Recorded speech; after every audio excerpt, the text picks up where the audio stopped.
अगर आपको माइग्रेन है तो ये वीडियो आपको एंड तक देखना पड़ेगा। एंड पे मैंने बहुत अच्छी एक रेमेडी शेयर करी है। अगर आप उस रेमेडी को ट्राई करोगे इंक्लूडिंग ये योगा पोजेस तो 100% आपका माइग्रेन क्योर हो जाएगा।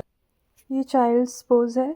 ये आपको करना है, आपको वज्रासन में बैठना है और वज्रासन में बैठ के आपको अपने हैंड्स को आगे फैलाना है एकदम स्ट्रेट एंड अपना सर आपको नीचे ज़मीन पे लगाना है। आप नीज़ को थोड़ा वाइड ओपन कर लें सो दैट कि आप इजीली आपका हेड आगे आ सके।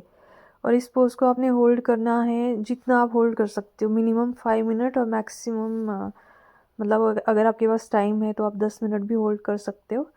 And you will see magical results because ये पोज देखने में काफ़ी इजी लगता है बट ये आपके हेड की तरफ आपका ब्लड सर्कुलेशन लेके जाएगा, तो ये आपकी माइग्रेन में बहुत बेनिफिशियल रहेगा आपके लिए।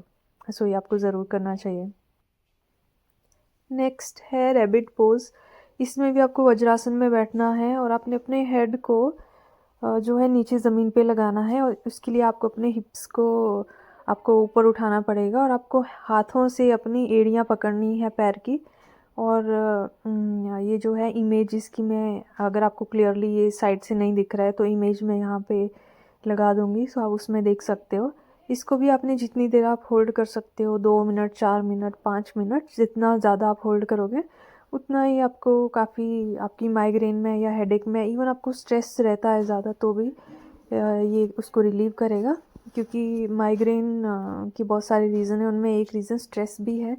सो आप ये होल्ड करें ये पोज ज़रा, उसके बाद आप डायरेक्टली उठे मत, उसके बाद आपको चाइल्ड पोज में जाना है, ऐसे सर नीचे कर देना फिर उठना है क्योंकि ब्लड सर्कुलेशन आपके हेड की तरफ होगा और आप एकदम से उठ जाएंगे तो ये आपके आपके लिए अच्छा नहीं रहता है। सो आपको धीरे से चाइल्ड पोज में आना है रैबिट पोज से और फिर आपको धीरे धीरे उठ के इस पोज से वापस आना है और थोड़ी देर रिलैक्स करना है। नेक्स्ट जो है वो हम करेंगे भ्रामरी प्राणायाम। इसके लिए आपको क्या करना है, आपको अपनी हाथ को यूज़ करना है, आपको अपने थंब से अपने कान के जो ईयर ड्रम्स है उनको क्लोज़ करना है हल्के से लाइटली और अपनी इंडेक्स फिंगर से अपनी आइज़ को क्लोज़ करना है, वो भी हल्के से, हल्का प्रेशर आना चाहिए। मिडल फिंगर से नोज़ के पास आपको रखना है और जो रिंग फिंगर है वो लिप्स के ऊपर और छोटी फिंगर लिप्स के नीचे। हल्का सा प्रेशर देना है, बिल्कुल ज़ोर से नहीं प्रेस करना है आपको। और उसके बाद आपको इनहेल करना है इसी पोजीशन में और एक्सहेल करते बार हमिंग साउंड निकालना है। जैसे आपने इनहेल किया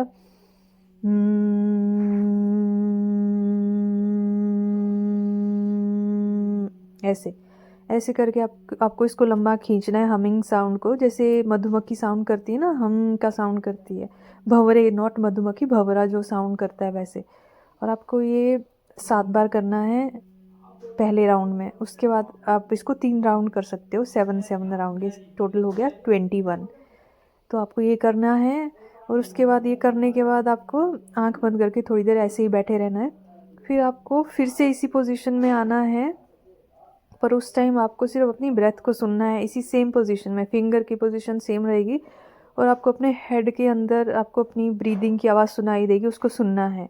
उसको आप जितनी देर कर सकते हो जब तक आपका हाथ ना थके, 1 मिनट, 2 मिनट, 4 मिनट, 5 मिनट।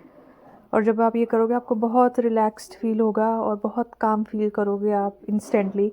और आपको ये सुबह शाम प्रैक्टिस करना है या दिन में भी आपको टाइम मिले तब भी आप कर सकते हो, बट सुबह शाम तो आपको ये करना ही करना है। और ये जो अपनी सांस आप सुनोगे इसके बहुत सारे अमेजिंग बेनिफिट्स है, ये बहुत मेडिटेटिव प्रैक्टिस है और ये सबको करनी चाहिए। ज़रूरी नहीं है कि आपको माइग्रेन है तो ये आपको करनी है, अगर आपका माइग्रेन ठीक भी हो जाए तब भी आपको ये प्रैक्टिस करनी चाहिए ऑन अ डेली बेसिस। अगर आपको ईएनटी का भी कोई इशू रहता है, ईयर, नोज़, थ्रोट, तो वो उसके लिए भी ये काफ़ी अच्छी प्रैक्टिस है। तो आपको ये ज़रूर ट्राई करनी चाहिए, give it a try and see the benefits. बहुत सारे बेनिफिट्स है इसके, अभी मैं आपको सिर्फ 2-4 मैंने आपको बेनिफिट्स बताए पर इसके बहुत ज़्यादा अमेजिंग बेनिफिट्स हैं।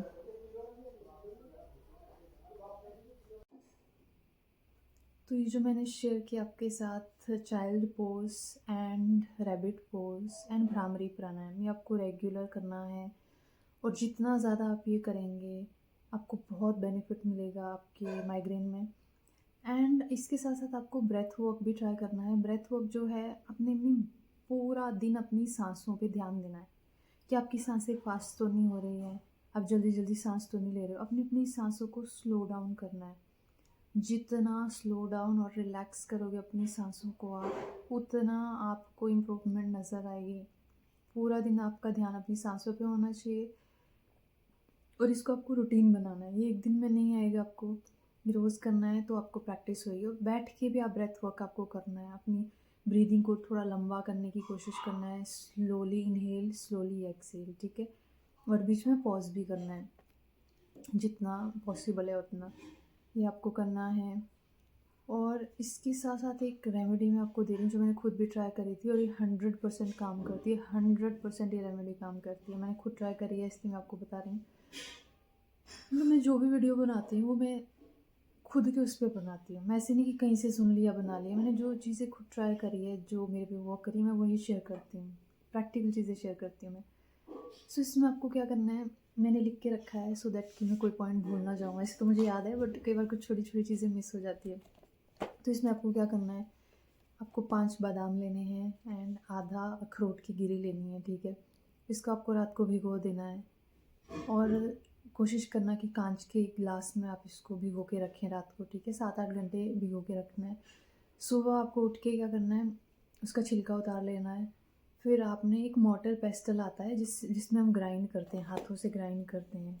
आपको पता होगा लकड़ी का होता है, मतलब वो संगमरमर का होता है। बॉल जो होता है, मोर्टर जो होता है, पेस्टल लकड़ी वाला अगर आप यूज़ करो तो ज़्यादा अच्छा रहेगा। वो आपको यूज़ करना है एंड उसमें आपको अच्छे से ग्राइंड करना है बादाम को और अखरोट को, ठीक है। ये आपको ग्राइंड करना है और आपने आधा ग्लास या आधा या ग्लास या 1 कप के अराउंड आपको दूध लेना है। मतलब हल्का गर्म दूध लेना है। दूध इतना गर्म होना चाहिए कि जब आप लास्ट में उसको अच्छे से उसमें मोर्टर एंड पेस्टल में अच्छे से ग्राइंड कर लो तो भी वो ठंडा ना हो, ताकि जब आप पीने लगो 15 मिनट बाद वो गुनगुना होना चाहिए। तो इतना क्वांटिटी का गर्म लेना है आपको दूध। और जैसे आपने वो ग्राइंड कर लिया बादाम को और अखरोट को, उसमें थोड़ा-सा दूध मिला लो, पूरा नहीं मिलाना है, थोड़ा मिलाना है। थोड़ा-सा दूध मिला लिया, फिर अच्छे से उसको फिर 2-4 मिनट अच्छे से ग्राइंड कर लिया दूध को। उसके बाद फिर दूध मिलाना है और ऐसा आपको करते रहना है बीच-बीच में 15 मिनट तक। मतलब 2-4 मिनट के बाद आपको दूध मिलाते रहना है थोड़ा-थोड़ा। फिर जब दूध पूरा ही ख़त्म हो जाए तो ग्राइंड भी करते रहना है साथ में। 2-4 मिनट ग्राइंड कर लिया, फिर दूध मिला लिया, फिर ग्राइंड कर लिया, ऐसे करते रहना है। और 15 मिनट के तक आपने वो अच्छे से उसको घोल के ग्राइंड करना है और उसके बाद आपको पी लेना है।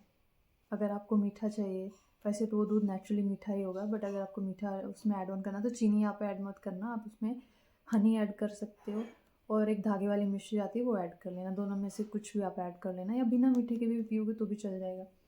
तो ये सब आप ऐड कर लेना और अच्छे से उसको पी लेना। एम्प्टी स्टमक पीना है आपको ये सुबह उठ के, ठीक है। ये पी लो। उसके बाद सेम प्रोसेस आपको शाम को भी करना है, बट शाम के लिए जो आप मतलब बादाम और अखरोट भिगो के रखोगे वो रात वाले नहीं होने चाहिए, वो आप सुबह भिगो के रखोगे और फिर रात को आपको वो शाम को इवनिंग में बेसिकली खाना खाने के 3-4 घंटे बाद ये फिर से आपको शाम को वो करना है। सेम प्रोसेस, सेम तरीके से पीना है और ये कॉन्टिन्यूसली आप करो, रोज़ करो। मैं आपको लिख के दे सकती हूँ, आपका माइग्रेन कम्प्लीटली ठीक हो। तो आप ये ज़रूर ट्राई करना और एज़ आई सेड कि आप 100% आपकी माइग्रेन ठीक हो जाएगी। और इसके साथ आपको ब्राह्मी वटी एक मेडिसिन आती है, अलग अलग ब्रांड की आती है, डाबर की आती है, बैद्यनाथ की आती है। मैंने बैद्यनाथ की यूज़ करी थी, वो भी आपको यूज़ करनी है। ब्राह्मी वटी की इतनी छोटी सी वो होती है, एक बॉटल टाइप होती है, वो आपको खानी है। अगर ब्राह्मी वटी इन केस आपको नहीं मिल रही है तो आप ब्राह्मी घृत ले सकते हो। घृत मतलब जिसमें घी होता है, वो आप ले सकते हो। तो इन दोनों में से आप एक ले सकते हो। मैंने ब्राह्मी वटी ली थी। अगर ब्राह्मी वटी नहीं मिल रही है तो आपको ब्राह्मी घृत लेना है, ठीक है। ये आपको लेना। और ये जो रेमेडी मैंने बताई ये कोई भी ट्राई कर सकता है। अगर किसी को लगता है कि उसका दिमाग ज़्यादा चलता है, स्ट्रेस ज़्यादा रहता है, थोड़ा ज़्यादा टेंशन रहती है, तो वो भी यूज़ कर सकता है। एक हेल्दी इंसान भी ये यूज़ कर सकता है। आपको स्ट्रेंथन करेगा आपके दिमाग को, आपके ब्रेन को एंड आपको काफ़ी स्ट्रेंथन करेगा वैसे। ये आपको करना है और इसके साथ साथ आपको क्या करना है, सुबह उठ के गर्म पानी में जब आप सुबह उठते हो, जब भी आपने रेमेडी ट्राई कर ली इसके बाद कर सकते हो आप 1-1.5 घंटे बाद, 1 ग्लास लो गर्म पानी, मतलब करो गर्म पानी का ग्लास, तो उसमें 1 चम्मच या आधा चम्मच घी की एम्प्टी स्टमक आप उसमें डाल के पी जाओ। ये भी बहुत अच्छी रेमेडी है, ये भी आपको ट्राई करनी चाहिए। और इसके साथ साथ आपको लाइफस्टाइल चेंजेस करने हैं कि आपकी डाइट अच्छी होनी चाहिए, डाइट में ज़्यादा कैफ़ीन नहीं होनी चाहिए, कॉफ़ी चाय ये कट कर दो अगर पॉसिबल है कम्प्लीटली। अगर नहीं पॉसिबल है तो फिर आप एम्प्टी स्टमक चाय बंद कर दो मॉर्निंग में, या खाने के साथ मॉर्निंग में चाय कम्प्लीटली बंद कर दो, ठीक है। चाय आपको पीनी है, आप शाम को पी लो, इवनिंग के टाइम में पी लो, बट सुबह एम्प्टी स्टमक या खाने के साथ चाय को कम्प्लीटली बंद कर दो, ठीक है। ये आपको करना है। दूसरा, आपको एक्सरसाइज, योगा, वॉक ये आपकी लाइफस्टाइल का पार्ट होना ही चाहिए डेली, ठीक है। और आपको ऐसे प्रैक्टिसेस करनी है जो आपको थोड़ा रिलैक्स करे, आपको स्लो डाउन करे। ज़्यादा फास्ट भी आप कर सकते हो, ऐसा नहीं कि नहीं कर सकते, बट वो करने के बाद फिर आपको कूलिंग और रिलैक्सिंग एक्सरसाइजेस करनी चाहिए। जितना आप वो करोगे आपको उतनी जल्दी इम्प्रूवमेंट नज़र आएगी। एंड ये सब आपको करना है। बाकी सोशल मीडिया का कम यूज़ करो, क्योंकि आजकल क्या है, इंसान ज़्यादा सोशल मीडिया का भी यूज़ करता है, उसकी वजह से भी आंखों पे स्ट्रेन आता है, फिर ये बढ़ते बढ़ते बढ़ते फिर माइग्रेन का रूप ले लेता है। तो आपको ये छोटी छोटी चीज़ों का ध्यान रखना है। तो मैं देख लेती हूँ मेरे कोई पॉइंट छूट तो नहीं गए जो मैंने नोट डाउन करके रखे हैं। हाँ, इसमें एक पॉइंट ये था कि आपको जो बादाम यूज़ करने हैं वो कैलिफोर्निया आलमंड आते हैं बड़े वाले, वो यूज़ नहीं करने हैं, क्योंकि उसमें ऑयल नहीं होता है। आपको ब्रेन को वो करने के लिए, बूस्ट करने के लिए, जैसे ऑयल होता है ना बादाम में, तो वो कैलिफोर्निया आलमंड में नहीं होता। आपने देखा होगा एकदम ड्राई हो, हड्डी की तरह ड्राई होते हैं बहुत ज़्यादा, तो आपको वो वाले यूज़ नहीं करने हैं। आपको यूज़ करने हैं, एक मामरा बादाम आता है या गुरबंदी आते हैं, छोटे वाले बादाम बेसिकली जो लोकल बादाम होते हैं, वो वाले यूज़ करने हैं, वो ज़्यादा अच्छे होते हैं। और गलती से भी कैलिफोर्निया आलमंड मत यूज़ करना। ये रेमेडी मैंने नित्यानंदम श्री जी के चैनल में देखी थी और ट्राई करी थी। सो आई थॉट कि मैं जैसे सोशल मीडिया ओपन करती हूँ तो उसमें बहुत सारे लोगों ने कमेंट करे होते हैं कि माइग्रेन का सॉल्यूशन बताएं। सो आई थॉट कि I should share with you people, क्योंकि अगर जो रेमेडी मेरे पे असर करी है बहुत सारे लोगों पे, तो वो आप पे भी करेगी और 100% करेगी। मतलब मैं ये लिख के देती हूँ कि अगर आप ये ट्राई करोगे तो आपका माइग्रेन कम्प्लीटली ठीक हो जाएगा। So give it a try and see the magic.